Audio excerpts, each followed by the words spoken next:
below us we have Inscription Canyon, which is in a black mountain area.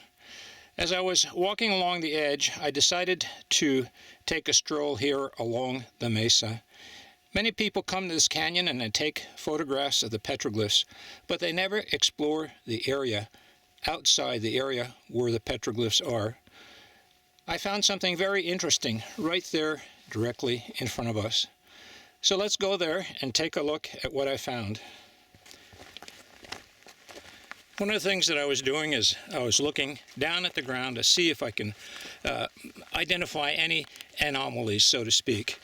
Right over here you can see how, I'll say, the ground looks like. Scattered rocks and pebbles, places where animals live underground and insects. And so as I was looking at this area, I came upon this spot right over here. Look at this over here. Now you can tell the rock has been placed here and here. And right here there's a shallow depression. And then there's all these items laying in here.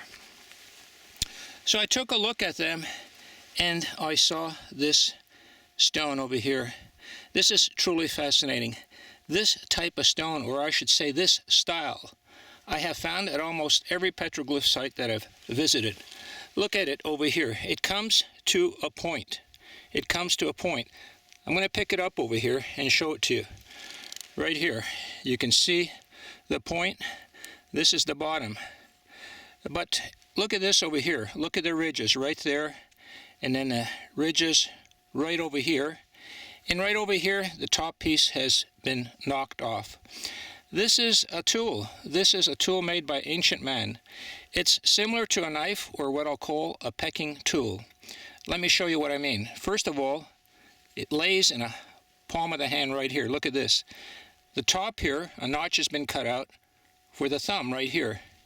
And then right over here, look at how my fingers go. Right over here where my little finger is, there's a notch cut out right here. So this is how it was held right here. This is the implement that probably created many of the petroglyphs here. And the manner that it's used is like this. Watch this here.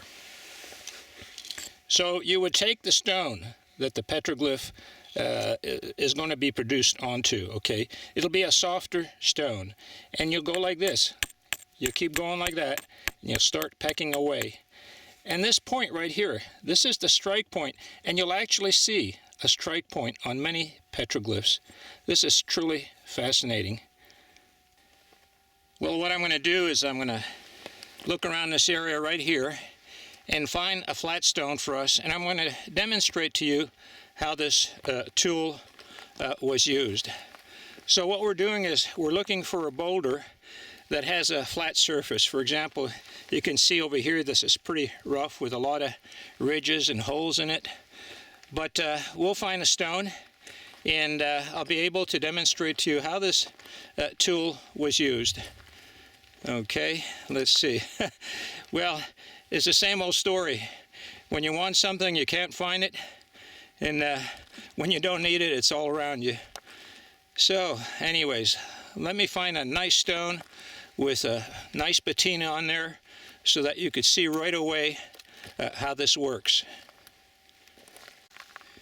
Well, right below us, let me use this stone right here as an example.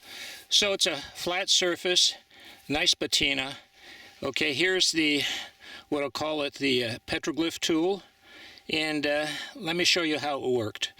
Well, I'm using my left hand. I'm normally right-handed, but let me give you an example over here. First of all, look at the dark patina. Okay, here we go. What I'm going to try to do is etch a circle or engrave a circle, but as I said, I'm using my left hand. Here goes.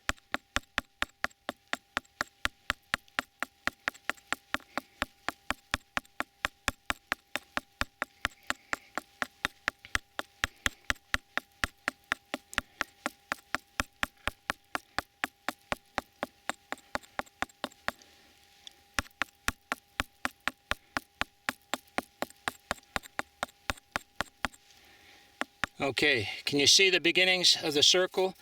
Now, right over here, I'm only doing this lightly. So this process actually could take several hours, depending on the complexity of the petroglyph I'm trying to create. It could take days, it could take weeks, but there you go. Here it is. And so here you have it. We'll call this similar to hammerstone, or we'll call it a petroglyph tool. You can see what I've been able to do here in about 1 or 2 minutes. This is really fabulous to be able to find this. And look at the point right here. It's still intact. So, you know, doing a large petroglyph panel, you might have used several of these tools. And they were created not only by pecking like this, they were also created by scraping. Let me show you right here. See, I'm scraping. So I think there were many different types of tools that you could have used, but I believe, considering the circumstances, this is a tool that was used to create some of the petroglyphs in this area. Well, you know, our journey is about discovery and knowledge and learning. And so I'm going to leave this tool right here where I found it, and hopefully it'll still be there 1,000 years from now.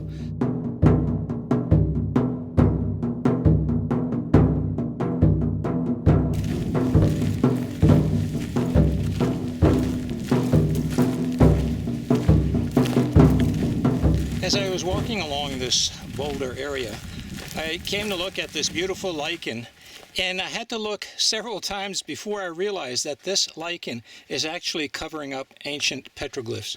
Let me show you over here, for example. Look at this, look at the lichen. It has this fan-type shape, and when I came up to it, because it was so unusual, underneath, right over here, you can see the actual petroglyph. I'll tell you, this is truly fascinating. I haven't seen this before. Look at the lichen on this wall over here. But look, right over here, there you have it. There are your petroglyphs right here. Look at this. Again, it looks like a sunburst. You find a lot of this type of symbol in the desert region. Of course, the sun is absolutely scorching, so why not have that symbol here? And of course, right over here. And over here, look at this, we have some more symbols. And one of the things that I noticed, okay, this boulder over here has symbols in there, very difficult to tell, but you can see someone put their initials there. Well, as I turned around from this boulder and looked down here, I realized that this was also a food preparation site. I can actually see right over here, for example, now somebody's put their initials over here, AT, but right over here, it's a very, very smooth area. So what they were doing is they were taking the seeds from these grasslands over here, as an example, and then grinding them down right over here. So I see a spot over here, and then a spot over there. But look at this over here. These are cultural marks. They're petroglyphs. They're called cupules, and I mean, they're really fascinating. You can actually see how they were constructed. In essence, what they did is took a hard stone and, you know, just kept banging till they made their symbol, which is a little indentation in a rock. And you can actually see the strike marks from the sharp stone they used. So this is a really fascinating place over here. Look at this. Here's another food preparation stone. These are called metates. If you go to places where people you know, used acorn as a food staple, the mortar is much more deeper for the pounding. And here in the desert area, they use this type of configuration because the seeds are very small. There's no acorn. The acorn is a large seed. So they would take wild grasslands and then gather them up, the seeds, and then bring them over here, and then with a flat stone, grind them out into a powder form. So this is referred to as a metate. Very, very interesting. It's a great little spot. So obviously right here, people didn't only come here to put their symbols, they also prepared their food over here. You know, on these sites, sometimes you need to spend several hours because on a first glance, well, you're going to see stuff, but you're not going to see all of it. Things will come into focus, like right now. Look at that fantastic petroglyph right up there. That is a well-known petroglyph. I'm trying to remember what it's called, but we're going to go up there and we're going to take a look at it.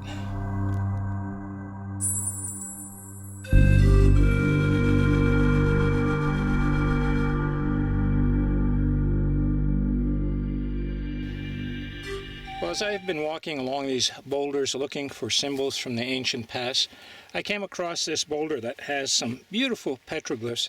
It's right here directly in front of us. And what I'm going to do is get right in front of it, and you can take a look at it. I mean, it's absolutely beautiful. Look at the work that went in there to produce this. Now, we've been seeing a lot of squiggly lines and dots and whatnot, but this panel right over here is what I would consider a masterpiece compared to the things that we've seen so far. A lot of work and effort to make this petroglyph. Again, to the left, you'll see the lines that are crossed with dots over them. And right over there, that's a really, really beautiful one too. Let's go over there and take a look at it. Now, one of the things that we have to remember is that different people came here at different times, and so the styles of these petroglyphs will be different. In some ways, it's very similar to art periods in our own history that we can recognize, like art that's expressionist or art that's abstract.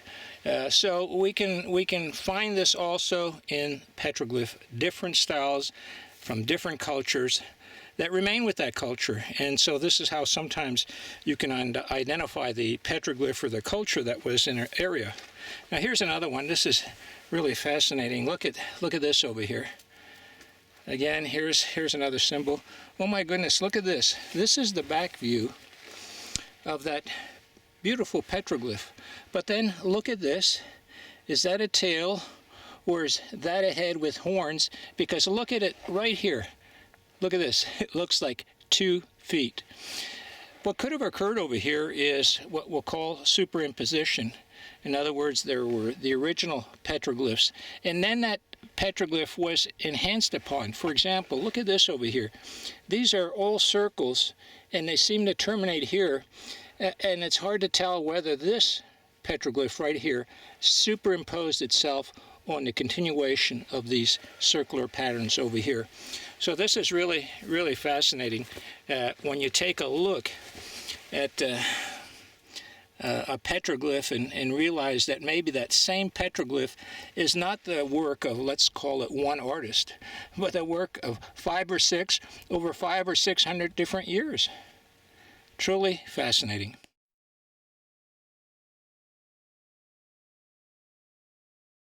Well, in front of us, I see another panel of a bighorn sheep right there directly in front of us. And it has a rectangular box around it, and the outline is red. And I could tell that the interior has also reddish areas. So let's go in there and take a closer look. Again, I'm trying to ascertain whether this was here from the beginning. In other words, the artist that produced this bighorn sheep, did he also paint it and create a combination petroglyph pictograph? Hard to tell, but let's see if we can get up real close and gather some information.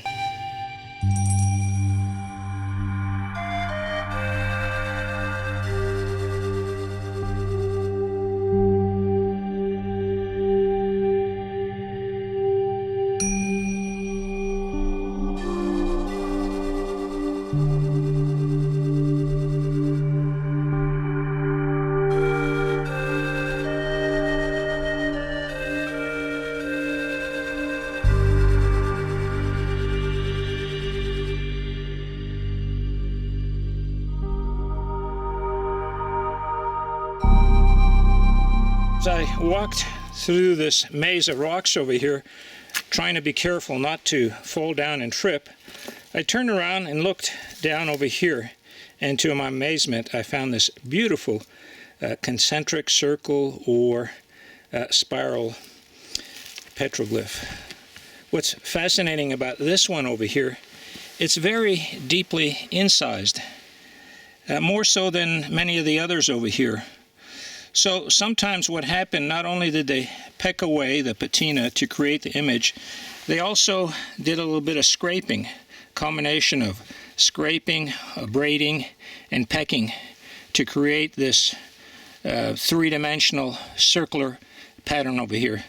This is a really beautiful petroglyph. And maybe you can see the difference right over here. There's one over here, okay? And then there's one over here. And so you can see over here, you know, the peck marks right here, but it doesn't have any real depth to it. I mean, there is some, but not a lot. But when you come down here and look at this one over here, this really has some depth to bring out the circular pattern. A beautiful, beautiful petroglyph.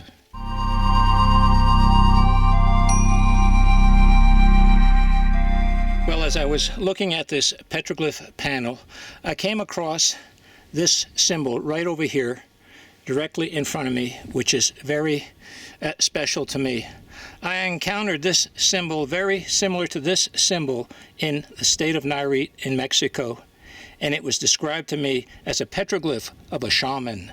Shamal is what they called it. This symbol is the same. And what's fascinating is there's evidence that there was trade between the natives of the American Southwest and the natives of Mexico. It's always fascinating to be able to connect the dots.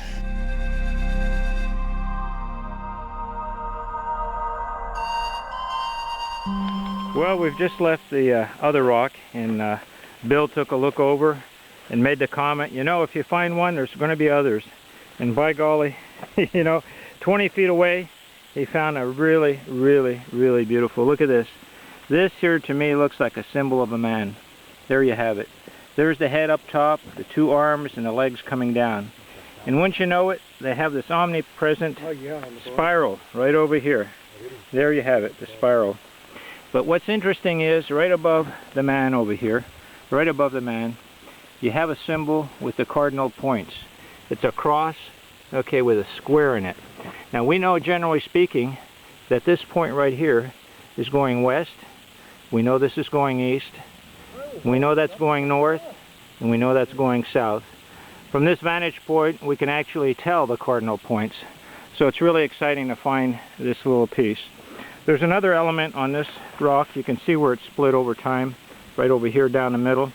I'll tell you, this is an ancient stone, Right over here, directly in front of us, again, is what I would call the double spiral. Right over here, there we go. It's a cluster of four squares or four square spirals. Yeah, this is a very old stone. You can see how it's been weathered, where it's cracked. Okay, the two pieces right here. There they go. Yeah, it's a really ancient and weathered stone. You can see where the elements over here have peeled away the first layer. There could have been symbols here, but they're gone now for forever. So, a really fantastic find. I am really happy that we're able to share this with you.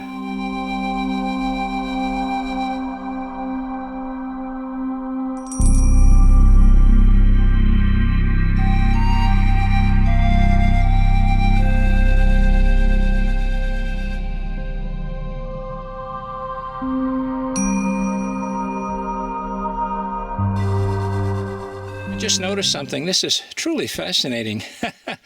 At first, I thought I was looking at a panel that was strictly, I'll call abstract in nature. In other words, rectangle with some zigzag lines going down it. But this is actually a representation of a human or maybe an animal. Another interesting thing that I noticed is that right up here where the head is, can you see that?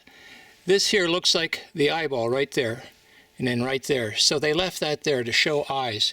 Again, this is the head, the neck, okay, the shoulder area, the arms, if we're thinking this is a human, right there.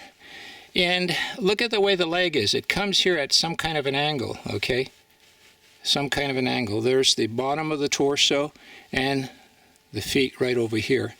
As I said, you know, the question is, does this represent a human or a desert tortoise, an animal out here in this region?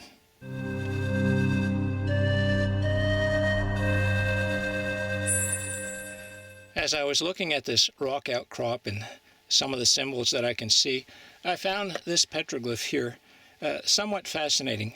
Now the motif, or the symbol, is not unusual. In other words, you have your grid lines that intersect. But what I found interesting was that they came around the corner right here.